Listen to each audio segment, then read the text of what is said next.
guys, I hope you're good. It seems like ages since I've spoken to you from my boat. It's because I've been away so much, and I'm actually in the middle of packing to go away again in the morning.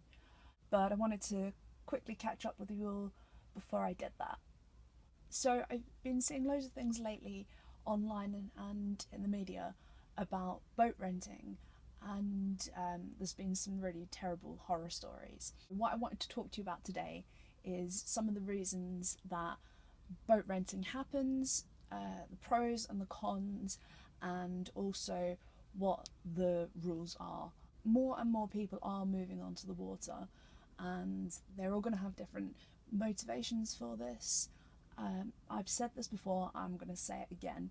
Do not move onto a boat purely for economical reasons. And obviously that's really easy for me to say because I had the choice to do this. But saying that, I have experienced precarious housing situations in the past. I've had to put myself in danger just to keep a roof over my head, and once I was even evicted for illegally living in a garage, but that's a story for another day. So many people, especially in cities, don't have access to affordable housing. So obviously it's only natural that people will explore alternatives, and many of those people will decide that they want to live on a boat. But once they've made that decision, maybe they don't have enough money to buy one, or they can't get approved for a loan, or perhaps they're only going to be here for a short time, or they just want to try the lifestyle before making a really big financial commitment. So in situations like that, renting is obviously a logical option. It's the done thing on land-based dwellings, and although there will be some similarities with land-based rental agreements and boat ones, obviously there are going to be some big differences as well.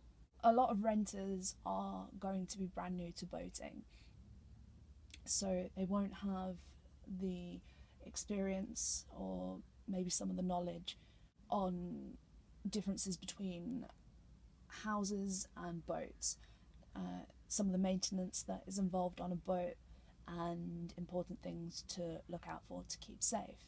Because of that, it could make them more vulnerable to making a mistake and things going terribly wrong.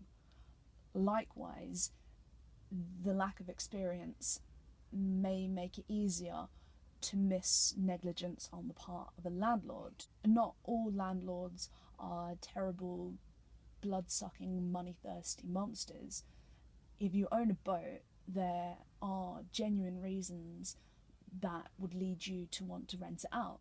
For example, if you needed to go away for an extended amount of time, or maybe you move in with a new partner and you want to see how that goes before selling your boat. Although let's face it, any partner that doesn't want to live on a boat is not a keeper. But you might have something like that where you need to be away from your boat for an extended amount of time, but you don't want to give it up altogether. So in situations like that, renting is an option. So obviously you don't want to leave your boat empty, but it would be really difficult to afford mooring fees, maintenance costs, licensing, all of those things, as well as paying to live in wherever you've gone to when you've let your boat. So you're going to have to pass those costs on to your tenant, which, with rising mooring fees, especially in popular locations, could make boat rental unaffordable to a lot of tenants as well. I know a number of people that rent out their boats legally, and I know tenants as well, and overall the feedback that I get from them is positive. Something that's really important before you make the decision to rent out your boat is to agree in advance who's going to be in charge of what maintenance, and make sure that you've got all of these things properly agreed in advance to taking out any sort of rental agreement. The Canal River Trust recently changed their rules on boat rentals, and partly this was because of a number of rental boats that have sunk recently. So from June 2017, if you want to rent your boat out, and I'm not talking about holiday hire, I mean for someone to live in or on an Airbnb kind of thing, then you will need what is called a static letting license. Now, static is the key word here. You cannot rent out a boat that is going to be used for continuous cruising. If you're hoping to try out the lifestyle, then you need to bear that in mind, because you won't be able to take the boat out.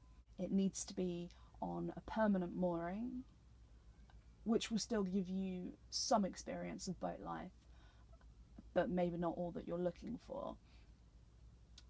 So you need the static letting license, you need to be on a permanent mooring, you also need to have a non-private boat safety certificate, and gas safe and appropriate insurance. As well as all of that, the landlord, boat lord, will need to do a thorough safety handover with the tenant, listing what to do in an emergency, things that can go wrong, and they need to back this up in writing as well. Boat renting happens, and it will continue to happen both inside and outside of the law. If it's something that you're thinking about getting involved in, then it's really important that you educate yourself on the risks and also on the rules. You should really trust the other person or people that you're getting into an agreement with, and make sure that the rules and the boundaries are very clear. Do any of you guys have experience, either positive or negative, on boat rentals? If so, let me know in the comments below. Keep it respectful. Don't forget to subscribe to my channel. I will see you again very soon. Bye for now.